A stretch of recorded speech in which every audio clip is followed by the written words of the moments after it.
Je voudrais commencer par Jean chapitre 17, verset 15. Jean 17, 15.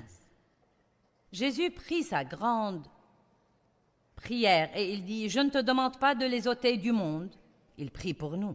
« Je ne te demande pas de les ôter du monde, mais de les garder et de les protéger du mauvais. » Donc Dieu veut que nous soyons dans le monde, mais protégés du mal qui est dans le monde.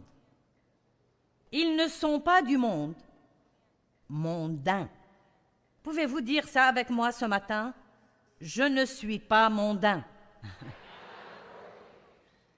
Alors il dit, ils ne sont pas du monde, mondains, appartenant au monde, comme moi je ne suis pas du monde. Consacre-les, purifie-les, sanctifie-les, mets-les à part pour toi et rends-les saints par la vérité. Ta parole est vérité. Nous avons appris hier soir que quand nous recevons Christ, nous devenons sanctifiés, mais nous devons manifester cette sainteté pour que les gens du monde commencent à voir comment est Dieu, et ça se fait par la vérité, en connaissant la vérité de la parole de Dieu. Maintenant, j'aime le verset 18. « Comme tu m'as envoyé dans le monde, je les ai aussi envoyés dans le monde. » Eh bien, comment le Père a-t-il envoyé Jésus? Pourquoi l'a-t-il envoyé? Jésus a dit, « Celui qui m'a vu a vu le Père. » Et je crois que quand les gens nous voient, quiconque vous côtoie ou me côtoie pour un certain temps, devrait, sans même que nous ayons besoin de le lui dire, commencer à se rendre compte que nous avons quelque chose de différent, qu'il y a une saveur dans notre vie qui rend toutes les choses meilleures et que d'une manière ou d'une autre, nous répandons la lumière là où il y a l'obscurité. Nous apportons la paix là où il y a le désarroi et la joie là où il y a la tristesse. Nous élevons, nous encourageons, nous ne démolissons pas et détruisons pas. Nous sommes des gens reconnaissants qui ne se plaignent pas des choses 24 heures sur 24. Nous sommes différents. Et à dire vrai, dans les différents lieux où je vais, il y a des gens, sans même leur poser la question, je sais déjà qu'ils sont croyants, et cela devrait se voir. Les gens devraient nous reconnaître sans devoir regarder pour voir si nous avons une croix autour du cou ou un autocollant sur notre voiture. Ils devraient pouvoir nous reconnaître à notre comportement. Amen. Matthieu 5, 13. Vous êtes le sel de la terre, mais si le sel a perdu sa saveur, sa force, sa qualité, avec quoi la lui rendra-t-on? Il n'est plus bon à rien qu'à être jeté dehors et foulé aux pieds par les hommes. Maintenant, vous savez que c'est un verset très direct et sérieux. Il dit, écoutez, vous êtes la saveur du monde. J'aime le dire comme ça plutôt que d'y penser comme au sel. Nous savons tous que quand quelque chose n'a pas de saveur, la première chose que nous cherchons normalement, c'est la salière. Toute chose qui est insipide est fade et sans goût. Et donc nous sommes je trouve cette idée vraiment intéressante, nous sommes le sel de la terre, la saveur du monde. Mais si le sel a perdu sa saveur, à quoi servirait-il? À rien. Et si vous avez un bol de soupe insipide que vous allez manger et vous cherchez la salière et vous la salez, mais elle reste toujours insipide. Si le sel a été là si longtemps qu'il a perdu sa saveur, il ne servirait à personne. Vous êtes la lumière du monde. Ça alors. Une ville située sur une montagne ne peut être cachée et on n'allume pas une lampe pour la mettre sous le boisseau, mais sur le chandelier et elle éclaire tous ceux qui sont dans la maison. Que votre lumière luise ainsi devant les hommes, afin qu'ils voient votre excellence morale et vos bonnes œuvres nobles et dignes d'éloge, et qu'ils reconnaissent et honorent et louent et glorifient votre Père qui est dans les cieux. Que quelqu'un crie. C'est ça. Mais nous ne faisons pas les bonnes œuvres pour être vus des hommes. Ce n'est pas notre motif. Notre motif devrait simplement être de rendre gloire à Dieu et d'essayer d'aider les gens à savoir à quel point il est admirable pour les amener à croire il y a de l'espoir pour moi. Il y a une vie meilleure que celle que j'ai. Quelqu'un m'a montré qu'il y avait une vie meilleure que celle que j'ai.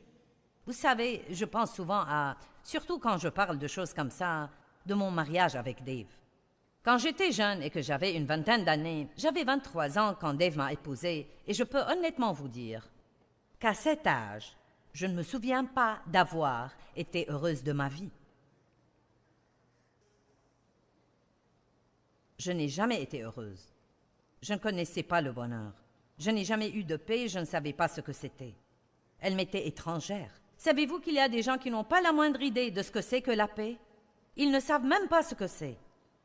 Ils ne savent pas ce que c'est que la joie, et donc ils essayent de remplacer la joie par un quelconque amusement. Et bien des fois, ils vendent leur âme pour s'amuser. Et ils ont besoin de nous. Eh bien, quand Dave m'a épousée, j'avais beaucoup de problèmes. Il ne savait pas combien de problèmes j'avais, mais il a prié Dieu de lui donner une épouse et il a dit, Dieu, s'il te plaît, que ce soit quelqu'un qui ait besoin d'aide. Vous pouvez prier ça si vous voulez, mais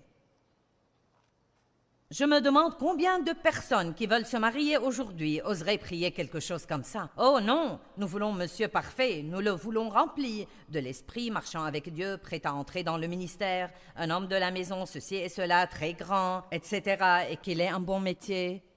Dave a prié, donne-moi quelqu'un qui ait besoin d'aide. Je ne sais pas pourquoi il a dit ça, mais je crois qu'il était mené par le Saint-Esprit. Dave était un chrétien rempli de l'esprit. Il aimait Dieu et il avait une profonde relation avec lui. Et me voici, j'ai reçu Christ quand j'avais 9 ans, donc j'ai été régénérée quand j'étais petite fille. Mais on a abusé de moi et mon père ne nous laissait pas aller à l'église et de temps à autre, il me laissait aller à l'église avec des parents ou des amis au bout de la rue parce qu'il voulait que je sorte de la maison le dimanche matin pour que lui et ma mère puissent avoir la maison à eux. Et il était vraiment méchant. Donc, bien que j'eusse reçu Christ quand j'étais jeune, je n'avais jamais eu d'enseignement ni de formation. Et donc, Dave est venu dans ma vie, non seulement comme mari, mais encore comme un exemple pour moi. Et pendant toutes ces premières années où j'étais un tel gâchis et tellement irritable, Dave était vraiment paisible. Il avait plutôt cette attitude, je vais t'aimer si tu me le permets, mais si tu ne me le permets pas, je continuerai à t'aimer, mais tu ne vas pas m'empêcher de jouir de ma vie.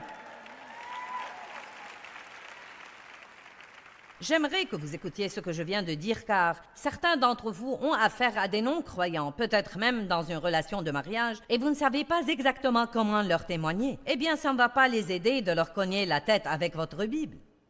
Vous pouvez jouer vos bandes de Joyce Meyer quand ils sont chez vous, mais ça ne va pas les aider non plus. Vous pouvez prendre mes livres et souligner quelque chose et les laisser sur la table dans l'espoir qu'ils les liront. Peut-être qu'une partie aidera. Demandez-leur d'aller à l'église, demandez-leur de faire des choses, mais s'ils ne veulent rien de ça, vous aurez toujours une porte grande ouverte, car ce que Dieu vous demande de faire, c'est d'être un exemple cohérent. Pouvez-vous dire cohérent? D'être un exemple cohérent en vivant tout simplement votre vie chrétienne calmement, admirablement et joyeusement, et non pas en étant religieux, en prêchant tout le temps et en ayant un langage corporel qui montre que vous êtes dégoûté de leur comportement.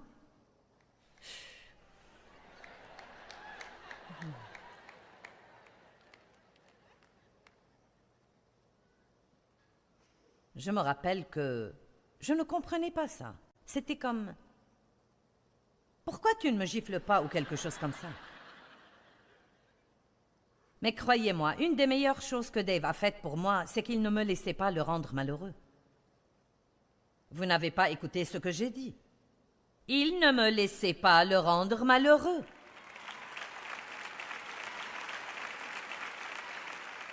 Et les gens ne sauront pas que faire de vous, et le diable ne saura que faire de vous, quand ils font tout leur possible pour vous rendre malheureux, et vous leur pardonnez, vous restez paisible. Et je crois que c'est un enseignement qui devrait être répandu et je travaille sur quelques trucs dans mon cœur maintenant comme quoi, quand vous souffrez à cause des gens, la meilleure réponse que vous puissiez donner, c'est de continuer à être ce que vous êtes. Ne laissez pas les gens vous changer. Restez les mêmes et croyez-moi, votre témoignage cohérent les changera finalement. Je n'avais jamais vu de cohérence et Dave était cohérent. Je ne savais pas ce qu'était la paix et Dave était paisible. Et finalement, j'ai pensé que je devais avoir ça. Et j'étais déjà chrétienne, j'allais à l'église avec Dave tout le temps, mais parce que la puissance de Dieu ne fonctionnait pas dans ma vie comme il fallait, je ne savais pas surmonter mes problèmes. Et l'exemple de Dave était extrêmement important pour moi. Non, mais la Bible parle même de femmes. Et si votre mari est un homme non-croyant, vous savez, il peut être sauvé par votre vie de piété, mais vous savez, ne le prêchez pas tout le temps et ne le harcelez pas. Vivez simplement votre vie de piété. Je vois que vous aimez ça. Maintenant, 2 versets que nous allons voir très rapidement. Nous en parlerons un peu plus tard, mais vous devez voir ces 2 versets. Nous allons parler ce matin de la voix de la conscience, car comment pouvons-nous sortir dans le monde et donner le bon exemple aux gens sans le Saint-Esprit qui travaille et travaille dans nos vies tout le temps pour nous alerter à l'instant où nous commençons à faire quelque chose qui déplaît à Dieu? Nous n'avons aucun moyen. Vraiment, maintenant nous connaissons la parole, mais bien que je connaisse la parole, je suis toujours capable de me mettre en colère. Et vous savez, si je suis en public et que quelqu'un est impoli avec moi, la première chose qui monte en moi, c'est... Mais je sais, dans ma conscience, ce n'est pas bien. Calme-toi, sois stable. Nous devons apprendre à obéir à notre conscience. Une autre façon de le dire, c'est d'obéir au Saint-Esprit, à la direction du Saint-Esprit. Mais notre conscience est éclairée par le Saint-Esprit pour nous alerter quand nous faisons le bien et quand nous faisons le mal. Nous devons apprendre. Maintenant, je veux que ce soit le thème principal de ce message. Suivez la paix à tout moment. Si vous n'avez pas de paix à propos de ce que vous faites ou de la façon dont vous vous comportez, à ce moment-là, ne le faites pas.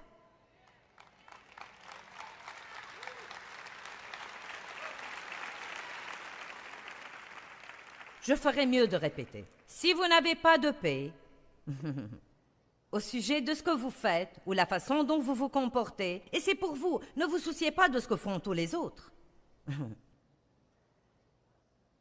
Si vous n'avez pas de paix à propos de ce que vous faites, vous ne devez même pas les juger. Ce que vous devez faire, c'est de vous assurer à tout moment que vous gardez la paix. Nous avons parlé hier de la sainteté et je vais vous montrer que la paix est vraiment le chemin à la sainteté. Tant que nous restons paisibles, nous serons sur le chemin de laisser cette sainteté que Dieu a mise en nous se manifester. Nous allons voir encore quelques versets. Actes 23, 1. L'apôtre Paul. Donc Paul, les yeux fixés sur le conseil, le Sanhédrin, a dit « Frères, j'ai vécu devant Dieu et je me suis conduit envers Dieu avec une conscience sans aucun reproche jusqu'à ce jour. » J'aime ça. N'est-ce pas vraiment puissant? Les gens vous jugent et vous critiquent car vous êtes capable de dire ou de penser « Ma conscience est tranquille devant Dieu. » J'ai la conscience tranquille. Vous pouvez me juger, vous pouvez me critiquer, vous pouvez m'accuser, mais si j'ai la conscience tranquille devant Dieu, j'ai quelque chose que personne ne peut m'enlever. Allez. Acte 24, 16. J'aime le verset que nous allons voir maintenant. C'est pourquoi je m'exerce et je me discipline toujours. Cela n'arrive pas du tout comme ça. Il va falloir vous discipliner et vous exercer sur ce plan, mortifiant mon corps, amortissant mes affections charnelles, mes appétits physiques et mes désirs mondains. Je sais que ça n'a pas l'air attrayant, mais ça vaut la peine. M'efforçant à tous égards d'avoir une conscience tranquille, inébranlable, irréprochable, sans offense envers Dieu et envers les hommes. Waouh, waouh, waouh, waouh, waouh, waouh. J'aime ce passage. Donc Paul dit ce qui suit. Écoutez. À l'instant où je sens que j'ai offensé Dieu, Je rectifie les choses, car je dois avoir la conscience tranquille. Si je sens que j'ai fait quelque chose qui a offensé quelqu'un, si j'ai blessé quelqu'un, si je l'ai maltraité, si je lui ai parlé d'une façon dont je n'aurais pas dû lui parler, si je n'ai pas été là pour lui quand j'aurais dû l'être, et si je l'ai vraiment déçu, si je n'ai pas tenu parole, si je l'ai dépité, si j'ai été impoli, je ne fiche pas tout en l'air. Et je ne dis pas « je suis occupé » ou « j'ai eu une rude journée ». Non, je rectifie les choses. Et vous savez comment vous les rectifiez? Vous vous humiliez et vous dites « je n'aurais pas dû me comporter comme ça, je suis désolé, pardonne-moi. Je n'aurais pas dû me comporter comme ça, je suis désolé, s'il te plaît, pardonne-moi. Je n'aurais pas dû me comporter comme ça, je suis désolé, s'il te plaît, pardonne-moi. » Sans excuses, sans se chercher des excuses, tout simplement « écoute, je suis désolé, je n'aurais pas dû me comporter comme ça, s'il te plaît, pardonne-moi. » C'est incroyable ce que ces quelques mots feront pour vous redonner la paix dans votre conscience. Et si la personne veut être odieuse et ne pas vous pardonner ou provoquer une dispute, votre conscience sera tranquille car vous avez joué le rôle que Dieu voulait. Je ne suis pas responsable d'obliger cette personne à être en paix avec moi, mais je suis responsable d'être en paix avec elle. Maintenant, la fonction de la conscience, c'est de nous corriger et de nous réprimander pour nous mettre mal à l'aise quand nous faisons quelque chose qui déplaît à Dieu. J'aime beaucoup ces mots « mal à l'aise ». C'est ce que dit Lavigne. Elle nous met mal à l'aise. En d'autres termes, vous n'allez pas écouter une voix crier après vous « Non !» Vous vous sentez un peu gêné. C'est pourquoi nous devons apprendre à être sensibles au Saint-Esprit. Ça m'attriste quand je pense à toutes les années où je maltraitais les gens et je ne savais même pas que je le faisais. Je ne le fais plus maintenant. Plus vous marchez avec Dieu, plus vous connaissez sa parole, plus elle devient une lumière dans votre vie et révèle toute obscurité. J'ai prié ce matin, Dieu, s'il y a la moindre obscurité en moi, révèle-la par ta lumière. S'il te plaît, Dieu, ne me laisse pas faire des choses stupides et ne même pas savoir que je les fais. Nous devons prier pour nous-mêmes. Nous ne devons pas prier pour avoir tout ce que nous voulons tout le temps. Nous devons prier que Dieu travaille en nous, que Dieu nous change radicalement, qu'il mette le doigt sur des choses dans notre vie. Commencez à prier, Dieu, je veux être ce que tu veux que je sois. Vous avez peut-être commencé votre vie avec Dieu et vous avez eu beaucoup de problèmes dans votre vie et vous lui avez demandé de résoudre tous ces problèmes et de répondre à tous ses besoins. Nous commençons tous comme ça. Mais je ne peux pas vous laisser terminer de cette façon. Je dois vous dire qu'il est temps de faire un revirement. Il est temps de commencer à dire « D'accord Dieu, je ne vais pas me soucier de ce que font tous les autres. Je ne vais même pas me soucier d'avoir tout ce que je veux. Je veux simplement que les choses soient justes entre toi et moi. Je veux grandir. Je veux être tout ce que tu veux que je sois. Je dis même à Dieu « Lis-moi à l'autel s'il le faut, mais ne me laisse pas m'éloigner de toi avant d'accomplir tout ce que tu veux faire en moi. J'aimerais que ce soit facile, mais sinon, s'il te plaît, ne me laisse pas m'enfuir. » C'est facile de s'enfuir, très facile quand les choses deviennent inconfortables, et nous faisons ça de façon différente. Le dictionnaire grec de Lavigne dit que la conscience est un savoir ou une connaissance, un témoin né à notre conduite par la conscience, la faculté par laquelle nous comprenons la volonté de Dieu, qui est destinée à gouverner nos vies et dont le processus distingue ce qu'elle considère moralement bon ou mauvais et nous incite à faire ce qui est bon et à éviter ce qui est mauvais. En d'autres termes, si je fais quelque chose qui est mauvais, ma conscience ne l'approuvera pas jusqu'à ce que je décide d'arrêter de le faire et de commencer à faire ce qu'il faut. Donc, voilà le fond du problème. Beaucoup de gens, et même beaucoup de chrétiens, vivent avec cette misère de bas niveau à l'intérieur d'eux tout le temps. Je ne sais pas pourquoi j'ai perdu ma joie, je ne sais pas pourquoi je n'ai pas de joie. Je ne sais pas ce qui ne va pas. Veux-tu prier pour moi, sœur? Peux-tu imposer les mains sur moi?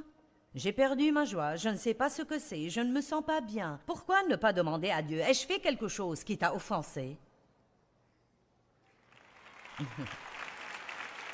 Non, mais c'est la première chose que je ferai. Non. Ne dites pas, eh bien, ce doit être un esprit malin qui plane ici pour me perturber.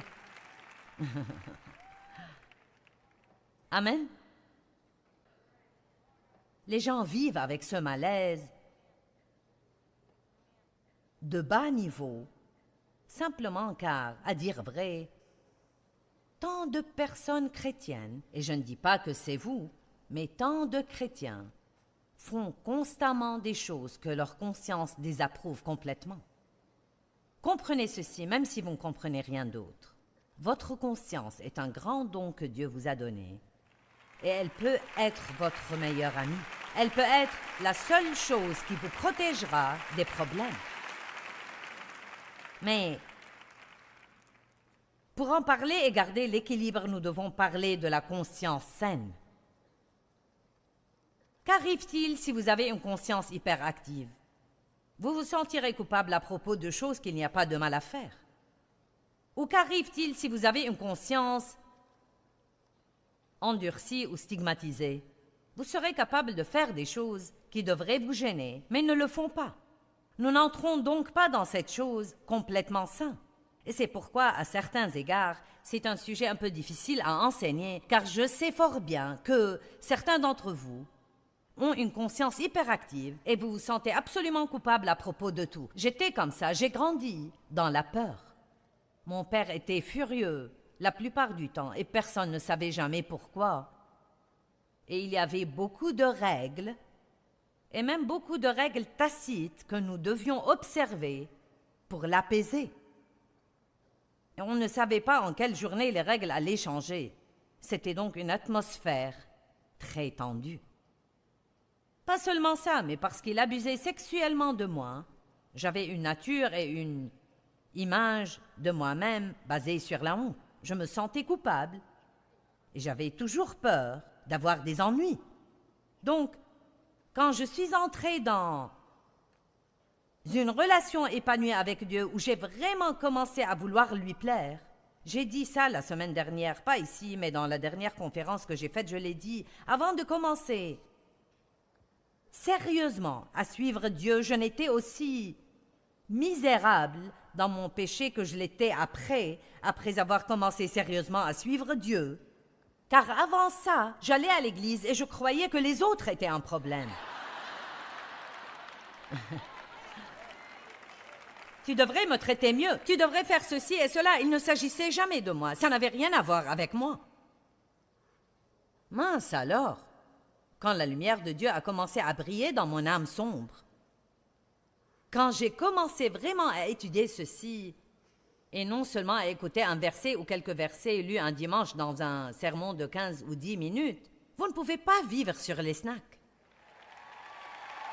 Ça ne va pas marcher. Vous ne pouvez pas survivre sur les snacks. Vous devez avoir des repas substantiels et riches. Vous ne vivez pas sur les desserts.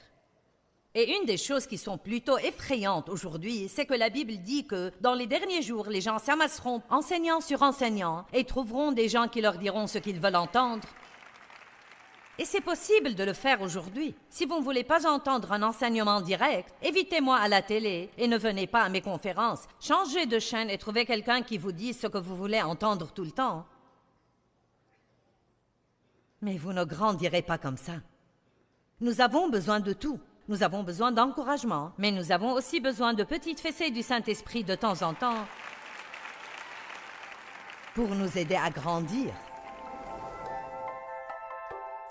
Nous avons tous une conscience et je crois que nous devons savoir pourquoi nous l'avons. La fonction de notre conscience, c'est de nous corriger et de nous mettre mal à l'aise quand nous faisons des choses qui déplaisent à Dieu, et nous devrions nous réjouir d'avoir l'occasion de le savoir. Pendant beaucoup d'années de ma vie, j'ai fait des choses qui étaient mauvaises, et je ne savais même pas parce que je ne connaissais pas assez de la parole pour savoir. Vous savez, la parole de Dieu dans le Saint-Esprit éclaire notre conscience, et nous ne devons pas l'ignorer parce que Dieu nous l'a donné pour nous aider.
anh không, người hỡi. Bao đắm say ta có bên người còn đâu, làn tuyết trắng mùa đông khóc nhau. Nhìn từng con phố ngày xưa vắng lặng, nhìn làn tuyết trắng buồn sẽ có quay. Ngày xưa ấy một lần lầm lỡ, thế nhưng lại đau vì ta mất nhau. Người không thứ tha đời ta ngỡ ngàng, để cho thương nhớ về trong lỡ làng. Ngày ta xa một ngày mùa đông, tuyết rơi lạnh cóng, xót xa hồi mong. Bông tuyết rơi một đời tạ tới, đóng băng